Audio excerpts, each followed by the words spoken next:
Right. அப்ப இந்த அடிப்படையில நாங்க என்ன செய்றோம், அரசியல் கருத்தியல்ன்றதை விளங்குறோம். இப்ப பாருங்க, இந்த அரசியல் கருத்துல பண்பு மாதிரி சில அரசியல் கருத்தில சில பணிகளும் இருக்கு. பணிகள்ண்டா இப்ப வந்துகிட்டு இந்த கருத்தியலால வந்துகிட்டு எங்கட இப்ப உதாரணமாக பொதுவா கருத்தியல் வந்துட்டு உலகளாவிய ரீதியில நாங்க பார்க்கணும். ஏன் அரசு என்பது ஒரு நாட்டுக்கு மட்டும் பொருத்தம் இல்லைன்னு உலகளாவிய ரீதியில பார்க்க உலக நாடு முழுக்க அரசியல் என்ற விஷயம் இருக்கு. அதே போல மக்கள் என்ற விஷயம் இருக்கு. அப்ப மக்கள் எங்க செறிந்து எங்க அதிகமா எல்லாம் இருக்காங்களோ அந்த இடத்துல அந்த அரசியலும் தொடர்பட்டு இருக்குமா இல்லையா? அப்ப அதெல்லாம் சொல்றாங்க அரசியல் கருத்தியல்ல பணிகளை நாங்க பார்க்கல இந்த உலகளாவிய ரீதியில வேர்ல்ட் வைட் ஃபுல்லா நாங்க என்ன செய்யணும்னா இந்த விஷயத்த பார்க்க வேண்டியிருக்கு. அதுல தான் சொல்றாங்க அரசியல் கருத்தின் பணியில முதலாவது உலக ஒழுங்கு எவ்வாறு உள்ளதை விவரித்தல். அப்ப உலகத்தை பத்தி நாங்க சிந்திக்க வேண்டிய முதலாவது கடமைப்பாடு என்னண்டா உலகத்துல இருக்கின்ற ஒழுங்கு. ஒழுங்குண்டா இந்த கருத்தியல் வந்துகிட்டு பொதுவா எதை பத்தி வலியுறுத்தும்டா கூடுதலாக நல்ல விடயங்கள். இப்ப அரசியல்ல நாங்க ஒரு கருத்தில கொண்டு வரணும்னா மக்களுக்கு நலனான சில விடயங்கள் இருக்குமா என்று நாங்க பார்ப்போம். அப்ப மக்களுக்கு நலன் இல்லை இதெல்லாம் முரண்பாடு இதெல்லாம் பிரச்சனை வருது. அதால ஒரு நாடே அழிய போகுதுண்டா நாங்க அதை கருத்தை ஏற்றுக்கொள்வோமா? ஏற்றுக்கொள்ள மாட்டோம். அப்ப அப்படியான கருத்தை நாங்க கொண்டு வரவும் மாட்டோம். அப்ப நாங்க கொண்டு வர கருத்து முதலாவது உலக ஒழுங்கு. அப்ப உலக ஒழுங்கனக்குள்ள அது வந்துட்டு ஒழுக்கம் சார்ந்த விடயமா இருக்கு. அப்ப அந்த ஒழுங்க என்ன செய்யற நடைமுறைப்படுத்தக்கூடியது அதை எவ்வாறு உள்ளது என்பதை நாங்க என்ன செய்யலாம் விவரிக்கிறது முதலாவது விஷயம். அதே போல உலக ஒழுங்கை விளங்கப்படுதல் மதிப்பிடுதல். அப்ப உலக ஒழுங்க திரும்ப சொல்றாங்க அதை விளங்கப்படுத்தணும். இப்ப நாங்க இப்ப எங்கட ஒரு அரசியல் கருத்து ஒன்று இருந்துச்சுன்னா உலகளாவிய அதை விளங்கப்படுத்துற. அது மட்டும் இல்லாம இதை எங்க எங்க எந்தெந்த நாடுகளுக்கு இல்லை எந்தெந்த அரசுக்கு இதை என்ன செய்யலாம் கொடுக்கலாம் என்று ஒரு மதிப்பீடு செய்யறது. இதெல்லாம் வந்துகிட்டு அரசியல் கருத்தியல் எனக்குள்ள அதுல பிரதான பணிகளா இருக்கு. அதே போல வழிகாட்டுற விஷயம். அப்போ நாங்க ஒரு விடயம் சம்பந்தமாக அதை என்ன செய்யலாம் வழிகாட்டுறது. இது எல்லாருக்கும் அதை தெளிவுபடுத்தி ரைட் இது ஏற்றுக்கொள்ளக்கூடியதுதான் என்று ஒரு நாங்க இதுல சாராம்சத்தை சொல்லி இதுல கொள்கையை சொல்லி வழிகாட்டுறது. அதே போல நிகழ்ச்சி நிரல் தயாரித்தல். இப்ப கடைசியாக அந்த நிகழ்ச்சி நிரல் சொல்றதுதான் அதைத்தான் சொல்றோம். அந்த கடைசா ஒரு விடயத்தை நாங்க ஆய்வு செஞ்சு முடிவுல வருது கோட்பாடுன்னு சொல்றோம். அந்த கோட்பாடுல அந்த நிகழ்ச்சி நிரல் என்ற விஷயம் வருது. ஏனென்றா கோட்பாடு வந்துட்டு பொதுவா எல்லாராலையும் நாங்க என்ன செய்ய போறோம் ஒரு விடயத்தை ஃபைனல் பண்ணி அதை ஏற்றுக்கொள்ள போறோம். அப்ப அந்த விடயத்தை நாங்க ஏற்றுக்கொள்ள போறோமாக இருந்தா அந்த விடயம் என்ன கடைசா அதை நாங்க ஏற்றுக்கொண்டு அதை எப்படி நாங்க தொடர்ந்து செய்யறது அதுக்கு ஒரு நிகழ்ச்சி நிரல் என்ற விஷயத்தை தயாரிப்பாங்க. இதான் அந்த அரசியல் கருத்தியல்ல ஒரு பணியா இருக்கு. அப்ப அந்த நிகழ்ச்சி நிரல் என்ற விஷயம் வந்துட்டு ஃபைனல்ல எல்லாருக்கிட்டையும் என்ன செய்யற இது எப்படி இந்த அரசியலை நீங்க கொண்டு போவீங்க இது எப்படி மக்கள் மத்தியில இதை தெளிவுபடுத்துவீங்கன்னு அது ஒரு ஒழுங்கு முறையாக தொகுக்கப்பட்டிருக்கு. அதான் அந்த நிகழ்ச்சி நிரல். அப்ப இந்த அடிப்படையில முதலாவது அரசியல் கருத்தியல பணிகளை நாங்க வழங்குவோம்.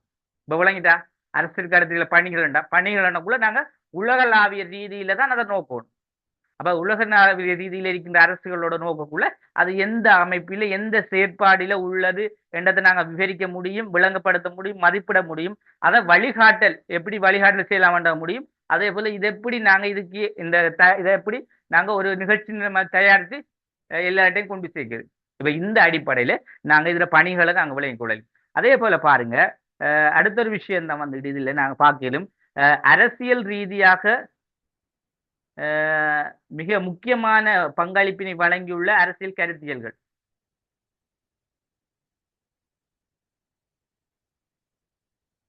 அப்ப இதுல நாங்க பார்க்கலாம் இந்த அரசியல் கருத்தியல்ல வந்துட்டு என்னென்ன கருத்தியலை சொல்றாங்கடா நிறைய பாருங்க.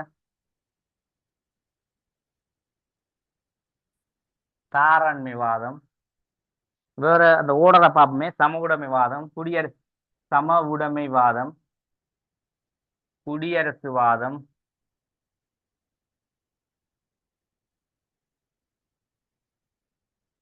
அடுத்தது சமூக ஜனநாயகம் பாசிசம். மொத்தம் நாங்க பிரதானமான வாதம் 8 வாதம் இருக்கு சரியா. நாங்க அந்த ஓடர்ல எழுதுவோம் சரியா. பாசிசவாதம் இதுல அடுத்தது வந்து சொல்லலாம் தேசியவாதம் மதச்சார்பின்மைவாதம். அடுத்தது 10ஆவதா அந்த 8ஆவதா பெண்ணியல்வாதத்தை கொடுக்கலாம். ரைட்.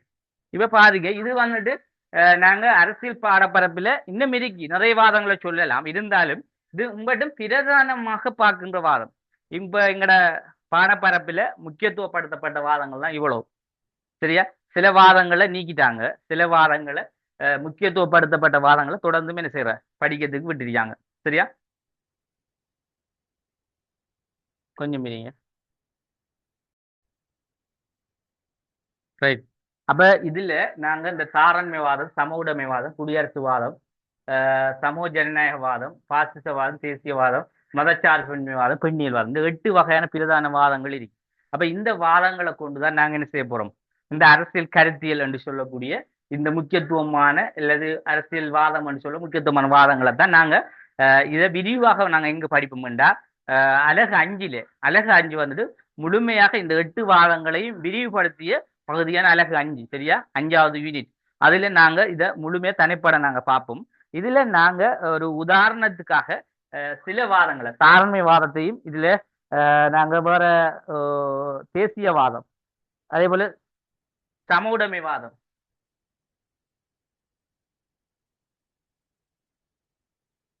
சரியா, இதையும் நாங்க என்ன செஞ்சிருக்கோம், கொடுத்திருக்கோம். சரியா?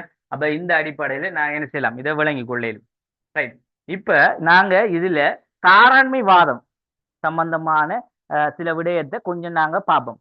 அப்ப தாராண்மை வாதம் என்ற என்ன, ஏன் இது உருவாக்கப்பட்ட, இதுல மூல கொள்கை என்னன்றதை நாம முதலாவது தாராண்மை வாதம் என்ற என்ன இப்ப பாப்போம். உங்களுக்கு தெரிஞ்ச வகையில சொல்லுங்க அப்போ யாருக்காவது தாராண்மை வாதம் என்ற என்னண்டு. நான் அவ்வளவு நேரம் சொன்ன விஷயம் தான். தாராண்மை வாதத்தின் அடிப்படை கொள்கை என்ன பாப்போம், சொல்லுங்க பாப்போம். ஓ, சொல்லுங்க.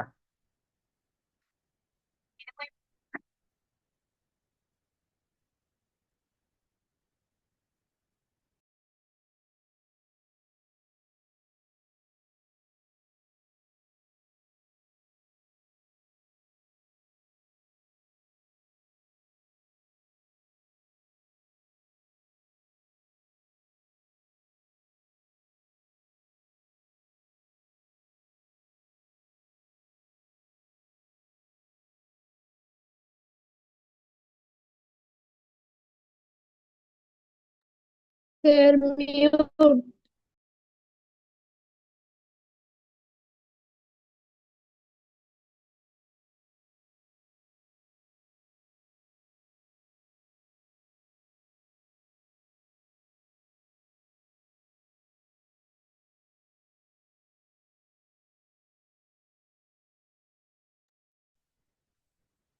ரைட். மைக் வந்துட்டு இது பண்ணப்படலைன்னு. சரி, ஓகே. இப்ப பாருங்க, இதுல தாராண்மைவாதம் வந்துக்கிட்டு பொதுவா ஒரு ஆள் மெசேஜ் போட்டிருந்தாங்க என்ன, தனி மனித சுதந்திரத்தை பத்தி. அப்ப தனி மனித சுதந்திரம் என்பது பொதுவா அதுல கொள்கை என்ன, தாராண்மைவாதத்துல பொதுவான கொள்கை. இப்ப தாராண்மைவாதத்திட்ட கொள்கை வந்துட்டு எப்படி தனி மனித சுதந்திரம், இப்ப தனி மனித சுதந்திரத்துக்கு மட்டும் முக்கியத்துவம் கொடுக்கக்கூடியதாக இந்த கொள்கை அமைஞ்சதா இல்லையா? அப்ப இதுல தனி மனித சுதந்திர முக்கியத்துவம் கொடுக்கப்பட்டா ஏனைய சில விடயங்கள் புறக்கணிக்கப்படும். அரசியல் இருக்கின்ற நிறைய விடயங்கள் இருக்கு. அப்ப ஒரு விடயம் மட்டும்தான் பார்க்க போறோம். இது யாருக்கு முக்கியத்துவம் கொடுக்கப்படும்னா தனி மனிதனுக்குள்ள சாதாரண மனிதர்கள் மட்டும்தான் பார்க்கப்படுவாங்கன்னு. அப்ப அவங்க சாதாரணக்குள்ள பொதுவா எல்லாரையும் தான் தனி மனிதனுக்குள்ள இருந்தாலும் தனி மனித சுதந்திரத்தை வலியுறுத்துறதால ஏனைய சில அரசியல்ல இருக்கின்ற சில சில விடயங்கள் புறக்கணிக்கப்படுது. அப்ப இந்த கொள்கை காலப்போக்கில ஒரு முழுமையாக ஏற்றுக்கொள்ளக்கூடிய கொள்கையா மாறாது. அப்ப அதாலதான் சில விடயங்கள் இது என்ன செய்யுதுண்டா பின்தள்ளப்படுறதுக்கு காரணமாக அமையும். அப்ப அதால நாங்க முதல் தாராண்மைவாதத்தை பத்தி பார்த்தோம்னா அதுல சொல்லப்பட விஷயங்கள் தனிமனித சுதந்திரத்தில் சமூக பொருளாதார அரசியல் பரப்பில் சாத்தியமாக்கிக் கொள்வதற்கான ஒரு கருத்தியல் தொகுதியை தாராண்மை. அப்ப அரசு இப்ப பாருங்க, தனிமனித சுதந்திரம் வந்துகிட்டு சமூக பொருளாதார அரசியல் பரப்பில சாத்தியமாக்கிக் கொள்வதற்கான ஒரு கருத்தியல். ஏன் இப்ப தனி மனித சுதந்திரம் உண்டு, மனிதனுக்கு தனி மனிதனுக்கு சுதந்திரம் கொடுக்கப்பட்டா ஒரு அரசியல் ரீதியாகவோ பொருளாதார ரீதியாகவோ சமூக ரீதியாகவோ அவனுடைய செயற்பாடெல்லாம் ஒரு பூரணப்படுத்தப்படுமா இல்லையா? அதைத்தான் சொல்றாங்க. அதே போல 3வது விடயத்தை பாருங்க, 15ஆம் 16ஆம் நூற்றாண்டுகளில் ஐரோப்பாவில் காணப்பட்ட மானிய பொருளாதார அரசியல் முறைகள் வீழ்ச்சியடையதை தொடர்ந்து முதலாளித்துவம் மாற்றங்களுக்கு தேவைகளுக்கு ஏற்பட்ட வகை தோற்று. அப்ப இது வந்துக்கிட்டு இந்த தாராண்மைவாதம் வந்துக்கிட்டு பொதுவா வந்துட்டு சும்மா தானாவே சில ரைட். நாங்க மானிய பொருளாதாரம் பண்ணா நாங்க ஏற்கனவேயும் முதலாவது இதுல பார்த்தோம் என்ன இல்ல இல்ல உங்களுக்கு இல்ல. ரைட், அது உங்களோட சீனியர் தான் பார்த்து. மானிய முறை என்பது அதை சொல்ல நில மானியம்னு சொல்லுவாங்க. இப்ப இதுல நீங்க இந்த பொருளாதார இதுல யூனிட் 7 போற காலத்துவத்தில் தான் அது சம்பந்தமான சில கருத்துக்கள் சொல்லலாம். எப்படின்னா அதுக்கு சொல்ற வந்துட்டு மானிய முறை என்பது அந்த ஆரம்ப கால மன்னர் காலத்துல வந்துட்டு இருந்த ஒரு ஒரு பொருளாதார கொள்கைன்னு சொல்லலாம். ஒரு அரச கொள்கை. மானிய முறை அரசு இருந்த மானிய முறை பொருளாதார கொள்கையும் உண்டு, பொருளாதார கொள்கையும் உண்டு. அதாவது அதுக்கு சொல்ற எப்படின்னா இந்த ஆரம்ப காலத்துல இருந்த முடியாட்சி இருக்குதானே, இந்த முடியாட்சியில பொதுவாக வந்துட்டு அவங்க என்ன செய்வாங்கன்னா அதாவது நில மானியம்ன்றதும் இருக்கு. அதே போல பொது மானியம் மன்றம் இருக்கு. நில மானியம் மன்றம் நிலத்தை அடிப்படையாக கொண்டு என்ன செய்யணும் அவங்க பொருளாதாரத்தில் கட்டாயம் மேற்கொள்ளணும். அதை வார பொருளாதாரத்தில் அரசு தான் முழுமையான பங்கு இருக்கும். இவங்களுக்கு ஒன்றும் இல்லை. அதாவது இப்ப நாங்க ஒரு மானியத்துக்காக வேலை செய்யறோம்னு சொல்லுவோம் மெதுவா, அதே மாதிரி நிலைமை ஒரு அடிமை மாதிரி வேலை செய்யறேன். இப்ப இந்த மானிய முறை வீழ்ச்சி அடைந்த அடிமை முறை சமூகம் என்று சொல்லுவோம். மானிய முறை சமூகம் வீழ்ச்சி அடைந்த பிறகு இந்த தாராண்மைவாத அரசு உருவாக்கப்பட்டன்னு சொல்றாங்க. அப்ப இது வந்துட்டு ஒரு அடிமை முறை கொள்கையா தான் இருந்துச்சு இந்த மானிய முறை. இதை மானிய முறை பொருளாதாரமா பார்ப்பாங்க. நில மானிய முறை என்றா நிலத்தை அடிப்படையாக கொண்ட பொருளாதாரம்னு சொல்லுவாங்க. அதே போல மானிய முறை அரசுன்னு சொல்லுவாங்க. மானிய முறை அரசுண்டா அதாவது இந்த மானியத்தை அடிப்படையாக கொண்ட ஒரு அரசு கொள்கை ஒன்று இருந்துச்சு. அதாவது அரசு ஆட்சி வந்துட்டு மக்களை வந்துட்டு ஒரு மானியத்துக்காக கூலிக்காக வேலை செஞ்சு அவங்களுக்கு சம்பளம் கொடுக்கல அவங்கள ஒரு அடிமை மாதிரி வச்சுட்டேன். இது ஆரம்ப காலம் இருந்து இந்த மானிய முறை என்று சொல்ற விடயம் இருந்தது. அப்ப இதைத்தான் இதுல சொல்லப்படுது. இந்த மானிய முறை என்பது அதாவது ஒரு 16ஆம் நூற்றாண்டில இந்த ஆண்டுகளை வந்துட்டு சில மன்னர்கள் வந்துகிட்டு கூடுதலா இந்த ஐரோப்பியாவில தான் இந்த மானிய முறை இருந்தது. அப்ப அங்க வந்துட்டு இந்த மானிய முறை கொள்கை தொடர்ந்து பேணப்பட்டிருந்தது. இந்த மானிய முறையை செய்து படிப்படியாக வீழ்ச்சி அடைந்த அதாவது வீழ்ச்சி அடைய காரணம் என்னென்றா இந்த கொள்கைகள் தான். இந்த கொள்கைகள் உருவாக்கப்பட்டதான் வீழ்ச்சி அடைந்தது. அப்ப இந்த கொள்கையை கொண்டு வரது முற்பட்டாங்க. அதனால இந்த மானிய முறை வீழ்ச்சி அடைந்ததோட தொடர்ந்து முதலாளித்துவ மாற்றங்கள் தேவைகளுக்கு ஏற்ப வகையில் தோற்றம் பெற்ற. அப்ப முதலாளித்துவம் என்று சொல்ல வர கொள்கை உங்களுக்கு தெரிஞ்சிருக்கும். அதாவது இந்த அடிமை சமூகம் என்றது அதாவது ஒரு கூலிக்கு வேலை செய்யற விஷயத்துல விட்டு போட்டு என்ன செஞ்சாங்கன்னா அரசனுக்கு வேலை செய்யறதை விட்டு போட்டு எல்லாருமே என்ன செய்யணும் முதலாளித்துவ கொள்கையை கொண்டு வரணும் என்று இந்த மானிய முறை வீழ்ச்சி புற வந்தது. அப்ப அந்த முதலாளித்துவ மனு கொள்கை வந்து தன்மை என்னண்டா யாராவது என்ன செய்யணும் அதாவது ஒரு முதலாளி மாதிரி தன் செயற்பாடை செய்கிறது அவருக்கு தொழிலாளியை வேலை செய்யற அவங்களுக்கு இவங்க எவ்வளவு ஊதியம் கொடுக்கணும் சம்பளம் கொடுக்கணும் சம்பளத்தை கொடுத்துட்டு அவங்க வேலை செஞ்சுட்டு போகலாம்.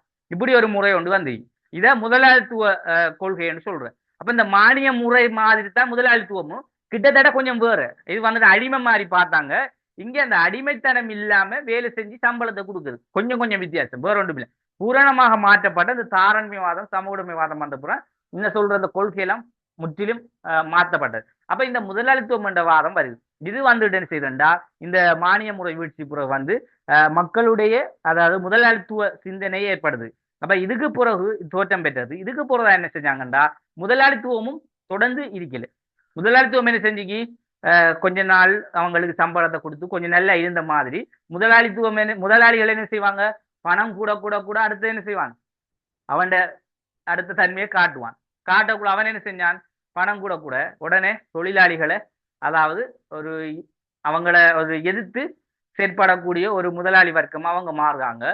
தொழிலாளிகள் ஒரு அடிமை சமூகமாக ஏற்கனவே இருந்த மாதிரி அடிமை சமூகம் மாறாங்க. இப்ப அவங்களோட உழைப்பு சுரண்டல்கள் அவங்களோட தேவைகளை எல்லாம் இந்த முதலாளிகள் கை கொண்டுட்டாங்க. ஏன் அவங்க பலமான ஆட்கள் இருந்தாங்க இவங்க பலவீனமான ஆட்கள் இருந்ததுல அவங்க செல்வதை செய்யக்கூடிய ஒரு அடிமைத்தனமாக மாட்டாங்க. அப்ப இங்க இந்த இடத்துல என்ன செய்யுதுண்டா குறிப்பிட்ட காலம் போனோன்னே முதலாளிக்கும் தொழிலாளிக்கும் என்ன செய்யுது முரண்பாடு ஏற்படுது, ஒரு பிணக்கு ஏற்படுது. அதைத்தான் சொல்லுவாங்க வர்க்க முரண்பாடுன்னு சொல்ற. அப்ப இந்த முதலாளி தொழில் கொள்கையால ஏற்பட்டது ஒரு வர்க்க முரண்பாடு. முதலாளி வர்க்கமும் தொழிலாளி வர்க்கமும் ஒரு முரண்பாடு வர்க்கமாக மாறியது. இப்ப இதைத்தான் என்ன செய்யறாங்க இதை நீக்கணும் என்று போட்டுதான் இந்த தாராண்மைவாதம் உருவாக்கப்படுது. அப்ப தாராண்மைவாதத்தின் அடிப்படை என்ன முதலாவது தனிமனித சுதந்திரத்தை கொண்டு வர்றது. அதுக்கு என்ன செஞ்சுக்கி இது தனிமனித சுதந்திரத்தை கொண்டு வந்த என்ன நடக்கும் சமூக அரசியல் அதே போல பொருளாதார விடயங்கள்ல தனிமனித சுதந்திரம் இருந்தால் உண்மையாவே இதை நாங்க ஒரு நல்ல ஒரு நோக்கா பார்க்கல என்று சொல்லப்படுது.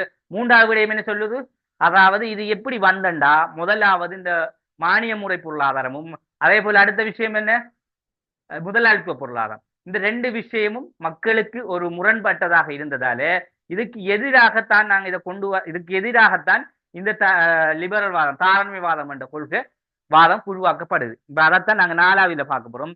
சுதந்திரம் என்ற எண்ணக்கருவோடு இணைந்து சுதந்திரமான உற்பத்தி முறையை சந்தை என்ற தாராள பொருளாதார மூலக்கொள்கை உருவாக்கியது. இப்ப என்ன செய்யுது? தாராளவாதம் வந்து இப்ப தாராளவாதம் வந்து என்ன செய்யுது? சுதந்திரத்தை தனிமனித சுதந்திரத்தை வலியுறுத்து. தனி மனித சுதந்திரம் என்ன? தாராளமாக யாரும் என்ன செய்யலாம்? பொருளை உற்பத்தி செய்யலாம். தாராளமாக யாரும் என்ன செய்யலாம்? ஒரு உற்பத்தி செய்யற மட்டுமில்லை, உற்பத்தி செஞ்சாத வந்துட்டு உற்பத்திக்கு முதலீடு செய்யலாம். அதுல வார வருமானத்தை அவர் என்ன செய்யலாம்? ஈட்டலாம். அப்ப எல்லாமே வந்துட்டு இவங்க என்ன செய்யறாங்க? இவங்களோட கருத்து என்ன? அதாவது தனிமான சுதந்திரத்தை வலியுறுத்தி எல்லாருமே தாராளமாக பொருளாதாரத்துல முதலீடு செஞ்சு உற்பத்தியை என்ன செய்யறாங்க? அதனூடாக ஈட்டி அதனோட வருமானத்தை பெறலாம். ஆனா இங்கேயும் என்ன நடக்கும்? திரும்பவும் அதே மாதிரிதான் தனி மனிதனுக்குள்ள முதலாளி திரும்ப வளருவானா இல்லையா? இப்ப தனி மனிதனுக்கு நாங்க சுதந்திரத்தை கொடுத்தா இப்ப 100 பேரும் தனிப்பட முதலாளியா வாழலாமா? இல்லை. அதுல எவனாவது கூலிக்காரன மாறத்தானே வேணும். எல்லாருமே முதலாளியான அப்ப யாரு கூலிக்கல? அப்ப அப்படி ஒரு நிலைமை தான் இங்கேயும் இருக்கு. அப்ப தொடர்ந்து என்ன செஞ்சு இந்த கொள்கையும் படிப்படியாக மாற்றம் அடைஞ்சு அதான் சொல்றாங்க சமூடமைவாத கொள்கை இது போற வாருது. அது எப்படி வாரன்னு நாங்க இது போற வாரம். அப்ப இதுக்கு என்ன நடக்கு? காரணம் என்ன நடக்குண்டா அப்ப பொருளாதார மூலக்கொள்கை உருவாக்குது. அப்ப இதால நாங்க கிடைக்க போற நன்மை என்னண்டா தாராள பொருளாதார கொள்கை இது உருவாக்கியது. அதோட முதலாளித்துவத்தின் இருப்புக்கு தேவையான அரசியல் உறுதிப்பாட்டை பேணுவதற்கு ஏதுவான வகையில் அரசியல் பரப்பும் சுதந்திரமாக இருக்க வேண்டுமாயின் தாராண்மைவாதம் வலியுறுத்துகின்றது. இது ஜனநாயகத்தோடு இணைந்து தாராண்மை ஜனநாயகம் என்றும் தோற்றம் பெற்றது. இப்ப பாருங்க, இதுல முக்கியமான விஷயம் என்னன்னா இந்த தாராள பொருளாதார கொள்கை இதனூடாக கிடைச்சிக்கு. எல்லாருக்கிட்டையும் பொருளாதாரம் இருக்கணும். அது முதலாளி என்றால்னா தொழிலாளி என்றாலும் எல்லாருக்குள்ளேயும் பொருளாதாரம் வளரணும் என்று இவங்க யோசிச்சாங்க. அதுதான் இந்த கொள்கையை கொண்டு வந்தாங்க. தனிமான சுதந்திரம் கொண்டு வந்து அதுதான் கொண்டு வந்தாங்க. அப்ப இவங்க கொண்டு வந்து தொடர்ந்து தாராளவாதத்தை கொண்டு போகல. அதுக்கு என்ன செஞ்சாங்கண்டா இப்படியே போனா முதலாளித்துவம் வளர்ந்துடும். அப்ப திரும்ப முதலாளித்துவ கொள்கை வந்துருமன்றதுக்காக ஜனநாயகத்தை சேர்த்து கொள்றாங்க. அதான் சொல்ல தாராள ஜனநாயக கொள்கை என்று. இதெல்லாம் நீங்க படிப்பீங்க. இதுக்கு அடுத்தடுத்ததெல்லாம் பார்க்கலாம். சரியா? அப்ப தாராள ஜனநாயகம் இதனூடாக சேர்ந்து தோற்றம் பெற்றதை நாங்க பார்க்கலாம். அப்ப இந்த அடிப்படையில நாங்க இந்த தாராளவாதம் என்ற என்னன்றதை நாங்க விளங்கலாம். பாருங்க, தாராளவாதம், தாராண்மைவாதம், லிபரல் வாதம் என்று நான் 3 பேர் போட்டிருப்பேன் நான் நோட்ஸ்ல. ஏன் போட்டிருக்கேன்டா சில வேளை உங்களுக்கு லிபரல் வாதம் என்று கேட்டுட்டா குழம்பிக்க தேவையில்ல, தாராண்மைவாதம் அதைத்தான். தாராளவாதம் என்று கேட்டாலும் அதான். சரியா? ஏனென்ன சில பேர்கள் உங்களுக்கு குழப்பு மன்றதுக்காக தான் பக்கத்துல பேரை போட்டிருக்கேன். அதுகளை நீங்க நோட்ஸ் எழுதக்குள்ள எழுதி கொள்ளுங்க. எக்ஸாம் பேப்பர்ல நான் சொல்றேன் கேளுங்க. நீங்க லேசா படிக்கிற மாதிரி உள்ள தலைப்பு வராது. எல்லாத்தையும் பொலிட்டிக்கல்ல பொறுத்த அளவிலே எல்லா தலைப்பிலையும் எல்லாம் லேசா விளங்குற தலைப்பு டக்குன்னு நாங்க விளங்கி எடுக்கலாம். சமூடமைவாதம் வேண்டா நாங்க சரியா விளங்கிட்டோம்டா அதுல 2 மற்ற பேர்களும் எங்களுக்கு ஓட்டோமேட்டிக்கா பாடம் பெறும். சரி, நாங்க விளங்காதால தான் அந்த சப்ஜெக்டை பார்க்காதால தான் அந்த பேரே நினைப்பு வரையில் அதெல்லாம் பார்க்கணும். அப்ப இது தாராண்மைவாதம், தாராளவாதம், லிபரல் 3 ஒரே பேருன்றதை விளங்கினா கேள்வியில தாராளவாதத்தை பற்றி ஆராய்க இல்ல விளக்கு என்று கேட்டால் லேசா நீங்க விட செய்யலாம். சரியா? ரைட். இப்ப பாருங்க, தாராண்மைவாதத்தோடு இணைந்து தோற்றம் பெற்ற அரசியல் நிறுவனங்களும் மூலக்கொள்கைகளும் நடைமுறைகளும். இப்ப என்ன சொல்றாங்க? இதுல தாராண்மைவாதத்தோடு இணைந்து தோற்றம் பெற்ற அரசியல் நிறுவனங்களும் கொள்கைகளும் நடைமுறைகளும். இப்ப தாராண்மைவாதத்தோடு இணைந்து தோற்றம் பெற்ற அரசியல் நிறுவனம் மூலக்கொள்கைகளும் என்றா பொதுவா வந்துட்டு தாராளவாத கொள்கை எங்க இருக்கு? இப்ப பொதுவா வந்துட்டு இப்ப வந்துட்டு எங்கட நாட்டில வந்துட்டு தாராண்மைவாத கொள்கை இல்லை. எங்கட இப்ப எல்லா கூடுதலான பெரும்பாலான நாடுகளை ஜனநாயகத்தை கொள்கையை தான் பின்பற்றுறாங்க. ஒரு சில நாடுகளை தாராள ஜனநாயக கொள்கையும் இருக்கு. சரியா? இப்ப பொதுவா நாங்க ஆனா ஏன் சொல்றோம்டா தாராளம் என்பது ஒரு அரசு என்ன ஒரு அரசு கொள்கை. அப்ப அந்த அரசு கொள்கை என்பது எங்க இருக்கணும்? அரசினுடைய கொள்கை உண்டா எங்க இருக்கணும்? அரசியல் நிறுவனத்திலே இருக்கணும். ஏன் அரசு தந்த கொள்கையை எதனூடாக செயற்படுத்த போகுது? நிறுவனத்தினூடாக செயற்படுத்த போகுது. அதான் சொல்றாங்க தாராண்மைவாதத்தோடு இணைந்து தோற்றம் பெற்ற அரசியல் நிறுவனங்களும் மூலக்கொள்கைகளும் நடைமுறைகளும் என்று தலைப்பு தந்துருக்காங்க. அதுக்கு என்னென்ன சொல்றாங்க? பாராளுமன்றம். இப்ப நாங்க அரசியல் நிறுவனம் எதனூடாக இதை செயற்படுத்தலாம்? கொள்கைகளை பாராளுமன்றம் கூட செயற்படுத்தலாம். அதே போல வேற என்ன செய்யலாம்? வெகுஜன ஊடகம். இப்ப ஊடகங்கள் பாருங்க, இப்ப நாங்க பாராளுமன்றத்துல இருந்துட்டு நாங்க என்ன செய்யறோம்? எங்கட நிர்வாகத்தை பிரதிநிதிகள் செய்யறாங்க. என்ன அரசியல் பிரதிநிதிகள் நிர்வாகத்தை செய்யறாங்க.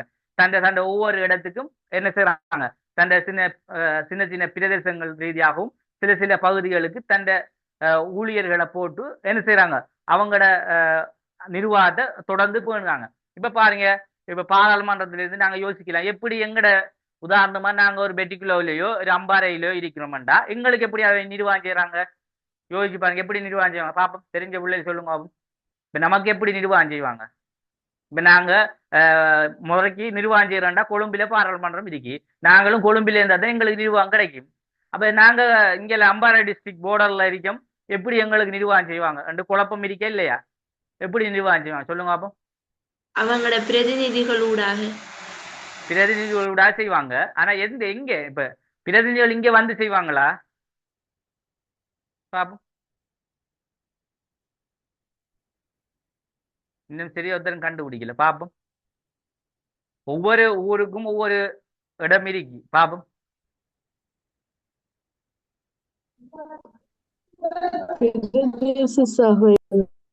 பிரதேச சபை.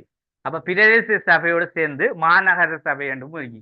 இப்ப அண்மை காலத்துல பிரதேச எலெக்ஷன் ஒன்று நடந்துச்சு, மாநகர சபை எலெக்ஷன். இப்ப இதுல நீங்க பார்த்துட்டு இது என்னத்துக்கு இது நடக்கண்டா, எங்கட உள்ளூராட்சி மன்றங்கள்ல, அதாவது சிறிய சிறிய பிரதேசங்கள் அளவுகள்ல தங்களோட தேவைகள், அதாவது இப்ப எங்களுக்கு என்னென்ன தேவை இருக்கும், சாதாரணமாக ஒரு இலவசமான ஒரு குடிநீர் வசதி இல்லாம, இல்ல ஒரு சாதாரணமாக ஒரு பாதைய நிர்மாணம் செய்யற வேலையோ, இல்ல ரோட்ல ஒரு லைட் போடுற வேலையோ, இது ஏதோ அதாவது பிரதேச ரீதியான பிரச்சனையை தான் நாங்க சொல்றோம். இப்ப இதுல சின்ன சின்ன பிரச்சனை, பிரதேச சார்ந்த இருக்க பிரச்சனை, குப்பை பிரச்சனை, இதையெல்லாம் தீர்க்கண்ட யாரு தீர்க்கணும்? இந்த பிரதேச செயலகம், அதாவது இந்த மாநகர சபை கூட இதெல்லாம் செய்யணும். அப்ப இவங்க இதை செய்யணுமாக இருந்தா, இப்ப அவங்க வந்துட்டு இப்ப இது யாருக்கு நாங்க கம்ப்ளைண்ட் பண்ண போறோம்? நாங்க தெரிவு செய்து அனுப்பிய பிரதிநிதி அவர் இங்கே பாராளுமன்றத்துக்கு போறார். அப்ப அவர் வந்துட்டு என்ன செய்வார்? அவர் நேரடி எங்களோட வந்து இந்த வேலைகள் அவங்களோட சேர்ந்து செய்வாரா? இல்ல. அப்ப அவர்கிட்ட நாங்க கம்ப்ளைண்ட் பண்ண எப்படி? ஒரு வெகுசன ஊடகம் என்று சொல்றது எது? எங்கட சமூகத்துல இருக்கின்ற இந்த ஊடகங்கள். இப்ப அதாவது நாங்க பாக்குற பேப்பர் அறிக்கலாம், பத்திரிகை, அதே போல இந்த தொலைக்காட்சி, தொலைபேசி இதனூடாக, அதே போல எங்கட இன்டர்நெட் ஊடகங்கள். அப்ப பொதுவாக வெகுசன ஊடகங்கள் இது என்ன செய்யும்? இப்ப எங்கட தகவல்களை நாங்க என்ன செய்ய போறோம்? நேரடியா ஒரு ஒரு எங்கட அமைச்சர்கிட்ட, இல்ல நாங்க அனுப்பினவர்கிட்ட நாங்க சொல்றோம். அவர் ஒன்று நேரடியா வந்தா சொல்லலாம், இல்லாட்டி அவருக்கு நாங்க இந்த வெகுசன ஊடகத்தின் கூட சொல்ல போறோம். சொல்லக்குள்ள அவர் எங்கட விஷயத்தெல்லாம் கேட்பார், என்ன பார்ப்பார். பார்த்துட்டு உடனே மக்களுக்கு உள்ள பிரச்சனையை அங்க பார்லிமெண்ட்ல சொல்லுவார். சொன்னோன்னா அவங்க என்ன செய்வாங்க? அவங்களோட டிபார்ட்மெண்ட் கீழே இருக்க ஒவ்வொரு டிபார்ட்மெண்டாக எங்கட இதுக்கு ஒரு நிதியை கொடுப்பாங்க. இப்ப உதாரணமாக பெட்டிக்குலோண்டா இல்லாட்டி ஒரு அம்பாறை டிஸ்ட்ரிக்ட்னா அதுக்கு ஒரு நிதியை கொடுத்து இதுக்குரிய ரோட்டை போட்டு கொடுங்க, இல்லாட்டி இந்த மக்களுக்குரிய நீர் வசதியில பெற்றுக் கொடுங்க. இப்படித்தான் அந்த எங்களுக்குரிய நிர்வாக விடயங்கள் நடந்து கொண்டிருக்கு தொடர்ச்சியா. சரியா? அப்ப நாங்க நினைச்சுக்க போனா, அதாவது ஜனாதிபதி வந்தான் நேரடியாக செய்கிறார், அதே போல பிரதிநிதி வந்தான் நேரடியாக செய்யறாரு இல்லை. அவங்க அங்க இருப்பாங்க, அவங்களூடாக எங்களுக்கு எல்லா விஷயமும் தொடர்ந்து நடந்துக்கிட்டீங்க. இப்ப இதெல்லாம் நாங்க இன்ட்ரெஸ்டா படிக்கலாம், யாப்புகள் படிக்கக்குள்ள, எங்க நாட்டினுடைய 78ஆம் ஆண்டு யாப்பு படிக்கக்குள்ள இதெல்லாம் நாங்க இன்ட்ரெஸ்டா படிப்போம். சரியா? Right, okay. அடுத்தது பாருங்க, இதுல அடுத்தது சுதந்திரமான நீதித்துறை. இப்ப சுதந்திரமான நீதித்துறையை நாங்க பார்க்கலாம் எப்படின்னா, இப்ப எங்கட நாட்டில வந்துகிட்டு உதாரணமாக இப்ப தாரண்மைவாதம் என்று சொல்லக்குள்ள அது எப்படி தனி மனித சுதந்திரம் என்று சொல்லுது. அப்ப தனி மனித சுதந்திரம் என்னக்குள்ள அந்த நீதித்துறை வந்துகிட்டு சுதந்திரத்தன்மை அறிக்கணுமா இல்லையா? அப்ப அதெல்லாம் சொல்றாங்க. அரசியல் கருத்தியல்ல வந்துட்டு தாரண்யவாதத்தை பத்தி நாங்க பார்த்தோம்டா, அந்த தாரண்யவாத கருத்து வந்துட்டு சுதந்திரத்தை வலியுறுத்தக்கூடியதாக இருந்தா எங்கட அந்த நிறுவனம் வந்துட்டு சுதந்திரத்தன்மை பேணக்கூடியதாக இருக்கணும். அப்ப அதுல நாங்க வெகுஜன ஊடகம் எங்கட எங்கட கருத்தை கொண்டு சுதந்திரமான எங்கட கருத்துக்களை சொல்லுது. அதே மாதிரி சுதந்திரமான நீதித்துறை என்ன செய்யுது? எங்கட சுதந்திர தன்மையை, எங்கட உரிமையை பெற்று தருதா இல்லையா? நீதித்துறையிட கட்டாயமான ஒரு பகுதி தான் சுதந்திரமான நீதித்துறை. அதே மாதிரி வரையறுக்கப்பட்ட அதிகாரங்களை கொண்ட அரசாங்கங்கள். அப்ப அரசாங்கங்களும் வந்துட்டு ஒரு வரையறுக்கப்பட்ட அதிகாரங்களை கொண்டிருக்கணும். ஏன்? தனி மனித சுதந்திரம் என்று தாராள கொள்கையிட தன்மை என்னண்டா, ஒரு வரையறையை மீறி போகப்படாது. இப்ப மக்கள் இந்த செயற்பாட்டில மக்களுக்கு இந்த வகையில தான் நீங்க என்ன செய்யணும், எங்களுடைய செயற்பாடுகள் நிர்வாக நடவடிக்கை இருக்குமெண்டா அந்த வரையறைக்குள்ளேயே இருக்கணும். அதை தாண்டி போனா அது மக்களுக்கும் பாதிப்பு அளிக்கும், ஏனைய அரசியலுக்கும் ஒரு பாதிப்பாகவும் அமையலாம். அப்ப அதெல்லாம் சொல்றாங்க வரையறுக்கப்பட்ட அதிகாரங்களை கொண்ட அரசு. அப்ப அரசினுடைய நிலைமை வந்துகிட்டு அந்த ஒரு வரையறையை உள்வாங்கியதாக இருக்கணும். வரையறையை விட்டு தாண்டிட்டா அது ஒரு முரண்பாடு பிணக்காக வந்து நாளைக்கு அந்த அரசு செய்யும் நிலை மாறக்கூடிய தன்மையா மாறும். அப்ப தாராண்மைவாதம் என்று சொல்லக்கூடிய கொள்கை சில நேரங்களில் முரண்பாடு வந்துட்டா அது சம உடைமைவாதமாகவோ அல்லது சும்மா சாதாரணமான சொல்ற நவீன ஜனநாயகமாகவோ மாறலாம். அப்ப அதாலதான் அந்த கொள்கை வந்துகிட்டு இருக்க இடத்தை பொறுத்து சரியாக இருக்கணும். அப்ப இந்த அடிப்படையில் நாங்க தாராண்மைவாதத்தோட இணைந்த சில அரசியல் நிறுவனங்கள் இந்த நாங்க 4 விடயங்களை கொண்டு பார்க்கலாம். அது அரசியல் நிறுவனங்கள் மட்டும் இல்லாம மூலக்கொள்கை நடைமுறைகள் 3 பகுதிகளையும் கொண்டு நாங்க பார்க்கோம். அதுல நாங்க இப்ப மூலக்கொள்கை நடைமுறை என்ற பகுதியும் அடுத்த இருக்கு, அதை நாங்க பார்ப்போம். இப்ப இவ்வளவு நாங்க நடைமுறை பகுதியா பார்த்திருக்கோம். மூலக்கொள்கைன்னுக்குள்ள முதலாவது விஷயம் தனி மனித சுதந்திரம். அப்ப தனி மனித சுதந்திரம் பொதுவா அங்க சொல்லப்படுற அந்த மூலக்கொள்கை, அதாவது தாராண்மைவாத மூலக்கொள்கைனே தனி மனித சுதந்திரம். அப்ப ஏனென்றா மெயின் தனி மனித சுதந்திரத்தை வச்சு அதனோட தொடர்புடைய நிறுவனம் அறிக்கலாம், அதோட தொடர்புடைய மூலக்கொள்கை அறிக்கலாம், எல்லாமே தனி மனித சுதந்திரத்தை வலியுறுத்தி தான் சொல்லப்படும். ஏனென்றா தாராண்மைவாதத்துல மெயினான அதுல மூலக்கொள்கையே தனி மனித சுதந்திரம் தான். அப்ப அதை கொண்ட சில விஷயங்களை கொண்டுதான் நாங்க இதுல பார்க்கணும். இப்ப விளங்கிட்டா? அப்ப தாராண்மைவாதம் என்றா நீங்க தனி மனித சுதந்திரத்தை மையப்படுத்தி எல்லாத்தையும் தொடர்படுத்தி பார்க்கணும். சரியா? இப்ப அப்படி நீங்க விளங்கினாலே போதும், உங்களுக்கு தாராண்மைவாதம் என்றா என்னன்றது விளங்கும். சரியா? என்ன தாராண்மைவாதம் வந்துட்டு கூடுதலாக இந்த வாதம் என்ற இதுல கேள்வி வாதம் என்று போட்டு தாராண்மைவாதம் பற்றி ஆராய்கண்டு கேள்வியா வந்திருக்கு. சில நேரங்கள்ல தாராண்மைவாத கோட்பாடு பற்றி ஆராய்கண்டு வந்திருக்கு. அப்ப இதை நீங்க தெரிஞ்சாதான் செய்யலாம், எழுதலாம். ஆனா கோட்பாடு என்று சொல்றதை விட தாராண்மைவாத கருத்தியல் வாதம் இதுக்குத்தான் கொஞ்சம் நோட்ஸ் கூடவும் இருக்கு. அடுத்தது கொஞ்சம் நிறைய விஷயம் இருக்கு. கோட்பாடு என்பதும் இருக்குதான், ஆனா அதுக்கு அந்த அளவுக்கு விளக்கங்கள் இல்லை. அதையும் நாங்க பார்க்கலாம். சரியா? அது சரி, பெரும்பாலும் வந்து குறைவு வாரண்டா சிறு குறிப்பு கேள்விகள்ல எப்படி போடுவான், சும்மா ஒரு 10 மார்க்ஸுக்குரிய மாதிரி போடுவான். ஆனா தனியே ஒரு 20 மார்க்ஸுக்கு தாராண்மைவாத கோட்பாட்டை அல்லது தாராண்மைவாதத்தோட சமூடமைவாத கோட்பாட்டை ரெண்டையும் மிக்ஸ் பண்ணி ரெண்டுக்கும் இடையில தொடர்பு ஒற்றுமை வேற்றுமை அப்படியும் போடலாம். சரி, அப்படிதான் கேள்வி. ஆனா கட்டாயம் இந்த கேள்வி ஒரு வருஷம் இல்லாட்டி ஒரு வருஷம் மாறி மாறி வாரம், அதால கொஞ்சம் பார்க்கலாம் நீங்க. சரியா? அப்ப அந்த இதுல அந்த வாதங்கள்ல முக்கியமா இந்த தாராண்மைவாதமும் பாசிசவாதமும் அடுத்தது இந்த சம உடைமைவாதம், இந்த 3ஐயும் கொஞ்சம் பார்க்கணும். ஏன்டா அது தொடர்பு, அது 3க்கும் நல்ல தொடர்பு கொண்டிருக்கு. அதால இந்த 3ஐயும் நாங்க அடிக்கடி பார்க்க வேண்டியது. சரியா? ரைட். இப்ப இந்த தனி மனித சுதந்திரம் முதலாவது ஒரு கொள்கையை பார்த்தோம். அதே போல பாருங்க, 2வது அதிகார வேறாக்கம், வலுவேறாக்கம், அதிகார பிரச்சனை. அப்ப அதிகார வேறாக்கம்ண்டா மூல கொள்கை ஏன்னு சொல்றாங்கண்டா, இப்ப பாருங்க இந்த தாராண்மைவாதம் வந்துகிட்டு முதலாவது தனி மனித கொள்கை சொல்லுது. அடுத்தது இந்த தனி மனித கொள்கைக்கு அதை சேர்த்த மாதிரி தான் இந்த அதிகார வேறாக்கம். அதிகாரம் என்பது எப்படி அதை பிரிச்சு கொடுக்க தன்மை. இப்ப நாங்க தனி மனித சுதந்திரம் முதலாவது ஒரு கொள்கை என்ன, அதே மாதிரி தனி மனித சுதந்திரத்தை முக்கியத்துவப்படுத்துற மாதிரி அதிகாரத்தையும் சுதந்திரமா பிரிச்சு கொடுக்கணும். அதைத்தான் நாங்க 2வது மூல கொள்கையா சொல்றாங்க. அதை எப்படி சுதந்திரமா பிரிச்சு கொடுக்குது, அதுக்கு சொல்லலாம் வலுவேறாக்க கோட்பாடு. நீங்க வலுவேறாக்க கோட்பாடு தனிப்பட நாங்க பார்ப்போம். சரியா? என்ற எல்லாத்தையும் நாங்க இவ்விடத்தையும் பார்க்கல. இது இப்ப நாங்க 2வது யூனிட்டுக்குரிய விஷயம் பண்ணக்குள்ள அதை மட்டும் தான் நாங்க பார்க்கணும். அப்ப வலுவேறாக்க கோட்பாடு தனியா படிக்கக்குள்ள நாங்க அதை ஃபுல்லா விளக்கமா பார்க்கலாம். சரியா? அதுக்குள்ள எல்லாத்தையும் ஓடிட்டோம்டா எல்லாம் குழம்பு பேசிடும். அப்ப நீங்க இப்ப இதுல வலுவேறாக்கல் இருக்குதானே சார், அதை என்ன கொஞ்சம் அதை என்னன்னு நான் சொல்லுவேன். அதுல டைம் அந்த வரக்குள்ள ஃபுல்லா நாங்க தியரியா பார்க்கலாம். இப்ப இதுல வந்துட்டு இந்த மூல கொள்கையில என்னன்றதுக்காக நான் வலுவேறாக்கல் என்றா ஷோர்ட்டா நான் விளங்கப்படுத்திட்டு போவேன். சரியா?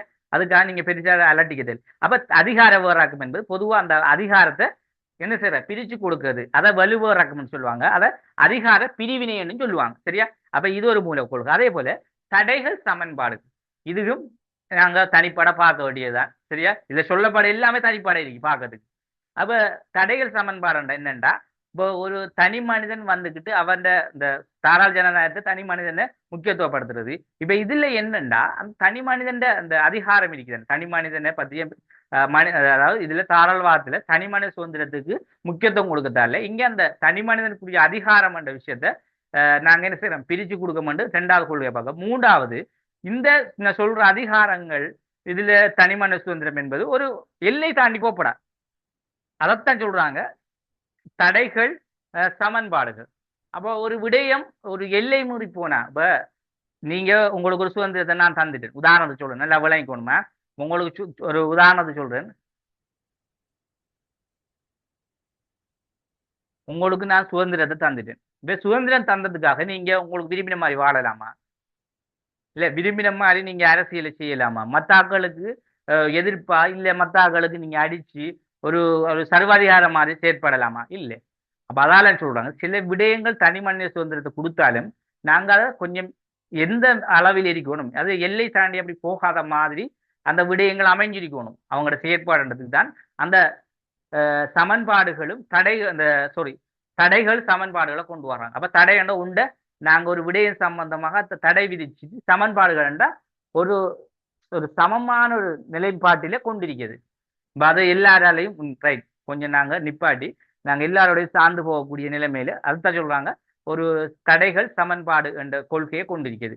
அப்ப இதை நாங்க பார்க்கலாம் எப்படின்னா அதுக்கு இன்னும் ஒன்று சொல்லலாம் எப்படின்னா இப்ப உதாரணமாக இப்ப சட்டம் ஒன்று வரக்குள்ள சகலரும் சட்டத்துக்கு முன் சமனா இல்லையா? அது பணக்காரனா இருந்தாலும் ஏழையா இருந்தாலும் ஜனாதிபதியா இருந்தாலும் என்ன ஒரு ரோட்ல போற பிச்சைக்காரனா இருந்தாலும் சட்டம் சகலருக்கு சமன். ஏன் அந்த சட்டம் சகலருக்கு சமன் என்று சொன்ன ஏன் ஜனாதிபதி மனுஷன் தான், அங்க குடிசையில் இருக்கவனும் மனிதன் தான், ரோட்ல படுக்கவனும் மனிதன் தான் என்ன. அப்ப எல்லாருக்கும் ஒரு நீதி. அப்ப ஜனாதிபதிக்கு அந்த சட்டம் உங்களுக்கு சமம் இல்லை நீங்க விரும்பினது செய்யலாமண்டா அவர் என்ன செய்வார்? விரும்பினதை செஞ்சுட்டு போவார். அப்ப அந்த நாட்டை அவர் என்ன செய்வார்? வேறொரு நாட்டு விற்கக்கூடிய நிலைமைக்கும் கொண்டு வருவார். அதே மாதிரி சும்மா பிச்சை எடுக்கவன்கிட்ட வந்துட்டு உனக்கு நீங்க என்ன நான் செய் வேண்டா வாரவனுக்கு எல்லாம் அடிச்சு போட்டு போவான் இல்லை கல்லடு காசை படைச்சிட்டு போவான். அப்ப அதுக்காக சொல்றாங்க சட்டம் சகலருக்கு சமன்டா இந்த இடத்துல இந்த தடைகள் சமன்பாடுகள் என்ற விஷயம் ஒரு விடயத்தை தடை செய்து ஒரு விடயத்தை சமப்படுத்துது. சரியா? இதான் இந்த மூல கொள்கை. இதை நாங்க வெளிப்படையா இத இன்னும் விரிவான விஷயத்தை நாங்க அடுத்த இதுகளில் பார்க்கலாம். சரியா? அதே போல சட்டத்தின் ஆட்சி. சரியா? டைமும் கொஞ்சம் ஓவர் போகுதுன்னு உங்கள்கிட்ட நாங்க பார்த்துட்டு அடுத்த கிளாஸ்ல பார்ப்போம். உங்களுக்கு ஒரு விஷயம் ஒன்று சொல்லணும், கொஞ்சம் இருங்க. சரியா? ரைட். சட்டத்தின் ஆட்சி அதுவும் வந்துட்டு சட்டத்துக்கு எந்த அளவில ஆட்சி செயற்பாடு இருக்கணும். இப்ப அதுவும் வந்துட்டு தனி மனித சுதந்திரத்துக்கு எந்த வகையில அந்த ஆட்சி என்றது வரையறுக்கப்பட்டிருக்கும். சட்டத்தின் ஆட்சி என்றா யாப்பு வாதம்னு சொல்லலாம், யாப்பை சொல்லலாம். நாங்க இப்ப உதாரணமா யாப்பை கொண்ட ஒரு ஆட்சி முறை உங்களுக்கு லேசா சொல்றேன்டா. சட்டம் என்பது யாப்பு தான். சரியா? அதை சொல்ல யாப்புக்கு பல பேர்கள் சட்டம் என்று சொல்லலாம், அரசியல் அமைப்பு என்று சொல்லலாம், நிறைய பேர் சொல்லலாம். அப்ப அந்த சட்டத்துக்கு சட்டத்துக்கு அமைவான ஒரு ஆட்சியா சட்ட ஆட்சின்னு சொல்றேன். அப்ப சட்டத்துல என்ன சொல்லப்பட்டிருக்கு அதுக்கேற்ற மாதிரி ஆட்சியும் இருக்கணும். இப்ப தனி மனிதனை பத்தி தாராள கொள்கையில தனி மனிதனுக்குரிய என்ன வகையில அவங்க அந்த ஆட்சி செயற்பாடு இருக்கணும்னா அங்க சட்டத்துல சொல்லியிருப்பாங்க. அதுக்கேற்ற மாதிரி அந்த ஆட்சியும் இருக்கணும். இதுவும் ஒரு கொள்கையா பார்க்காங்க. அதே போல அடிப்படை உரிமை. அப்ப பேசிக் இது முக்கியம். அடிப்படை உரிமை பொதுவாக தனி மனிதனுக்கு சுதந்திரம் எப்படியோ அடிப்படை உரிமையும் அந்த மாதிரி தான். அதே மாதிரி தனியார் சொத்துரிமை. அப்ப தனி மனிதனுக்கு தானே என்ன பொதுவாக சொல்லப்படும் சுதந்திரத்தை. அப்ப அங்க இதே இடத்துல அப்ப தனி மனிதன் சுதந்திரத்துல பொருளாதாரம் முக்கியமா தான் இங்க பார்க்கப்படும். அப்ப தனியாருக்கு சொத்துரிமை என்பதும் ஒரு பாதுகாப்பு அறிக்கணும், முக்கியத்துவம் அறிக்கணும். வேற எப்படி என்றா இன்னும் நாங்க எப்படி எடுத்துக்கலாமா தனியார் சொத்துரிமையை ஒரு மூல கொள்கையாக ஒரு முக்கியத்துவமாக இந்த தாராளத்தை பார்க்க. இத முக்கியத்துவமான கொள்கை என்னன்னா பொருளாதாரம் அங்கே முதலாளித்துவத்துல வந்துகிட்டு 2 பேருக்கும் பிரச்சனையான பொருளாதாரம் இங்க எப்படி பார்க்காங்கன்னா எல்லாருக்கும் தனி மனிதனுக்கு எல்லாருக்கும் சுதந்திரத்தை கொடுத்து எல்லாரும் என்ன செய்யணும்? சுதந்திரமாக இத சொத்தை தேடலாம் என்றதுதான் இவங்க வலியுறுத்து. அதுக்கு தான் சொல்றாங்க தனியார் சொத்துரிமை, தனிநபரும் சொத்துரிமையை பெற்றுக்கொள்ளலாம். அதுதான் தாராள பொருளாதாரம். விரும்பிய மாதிரி பொருளாதாரத்தை தேடலாம். அதாவது இது அர்த்தம். சரியா? அப்ப இந்த அடிப்படையில நீங்க இந்த தாராளமாத்தின் அரசியல் நிறுவனங்கள் அதே போல அதுல மூல கொள்கைன்றதை விளங்கலாம். நடைமுறைகள் பகுதியை நாளைக்கு நாங்க பார்ப்போம். இதுல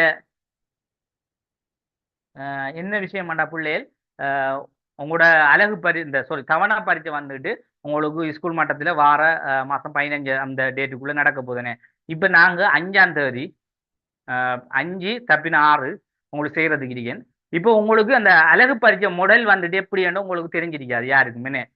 என்ன மாதிரி கேள்வி வரும் எப்படின்றது. இப்ப நானும் வந்துட்டு தரப்போறதும் உங்களுக்கு எப்படி வரும் என்ன மாதிரி தெரியாது. அப்ப நான் உங்களுக்கு என்ன செய்யறேன்டா நாங்க FWC பேப்பர் இருக்கு தானே அதை என்ன செய்வேன்டா இப்ப ஒரு 2 வருஷத்து பேப்பர் உங்களுக்கு போதும். சரியா? கடந்த வருடங்கள்ல 2000 நாங்க நாளையும் 2003 நான் உங்களுக்கு அனுப்பி வைக்கேன். சரியா? நான் உங்களுக்கு அனுப்பி வைக்கேன். அதை நீங்க கொஞ்சம் அந்த முடலை பாருங்க. சரியா? பார்த்துட்டு அதுக்கேற்ற மாதிரி தயாராகுங்க. அடுத்தது 3வது யூனிட்டுக்குரிய நோட்ஸ் யாருக்கும் எல்லாருக்கும் தேவைப்படும் நான் நினைக்கிறேன். தேவையில்லை என்று சொல்றாங்க. எனக்கு நோட்ஸ் இருக்கு தேவையில்லை என்றார்கள் விடுங்க. எங்களுக்கு தேவை என்று சொல்றார்கள் எல்லாரும் எனக்கு ஒரு மெசேஜ் ஒன்று குரூப்பிலேயே போடுங்க. சரியா? நீங்க இப்போ கிளாஸுக்கு வந்தாக்க ஹாய் என்று போடக்குள்ள எனக்கு நோட்ஸ் தேவைன்னு ஒரு மெசேஜ் ஒன்றை போட்டீங்கன்னா நான் 3வது யூனிட்டுக்கு நோட்ஸை இப்போதே அதையும் அனுப்பி வைப்பேன். நீங்க இப்ப இருந்தே கொஞ்சம் தயாராகுங்க. எங்கடா இந்த அளவு பரிச்சை இந்த தவணை பரிச்சை மட்டும் இல்லாம ஸ்கூல் மட்டத்தில் நடக்க தவணை பரிச்சை சேர்த்து இப்ப இருந்தே தயாராகுங்க. சரியா? நாங்க 2 அளவுக்கு ஒரு 2வது யூனிட் வரைக்குமாவது நாங்க இந்த எக்ஸாம் கடையில முடிக்க பார்ப்போம். சரியா? 3 யூனிட் வரைக்கும் நான் சொன்ன மாதிரி தான் 3வது யூனிட்டை கொஞ்சம் இது பண்ணிட்டு 1வது யூனிட் 2வது கொஞ்சம் நல்லா படிங்க. சரியா? நான் அழகு பரிச்சை பேப்பர் உங்களுக்கு அனுப்பி வைக்கேன். சரியா? சாரி, அழகு பரிச்சை தவணை பரிச்சை பேப்பரை நான் கொஞ்சம் அனுப்பி வைக்கேன். 2 ஆண்டுக்குரிய பேப்பரை அனுப்பினா போதும். சரியா? அதை கொஞ்சம் பார்த்துக்கோங்க. கிளாஸுக்கு வந்து எல்லாருக்கும் ஜிசாக்கல்லாஹ். Thank you very much. நன்றி.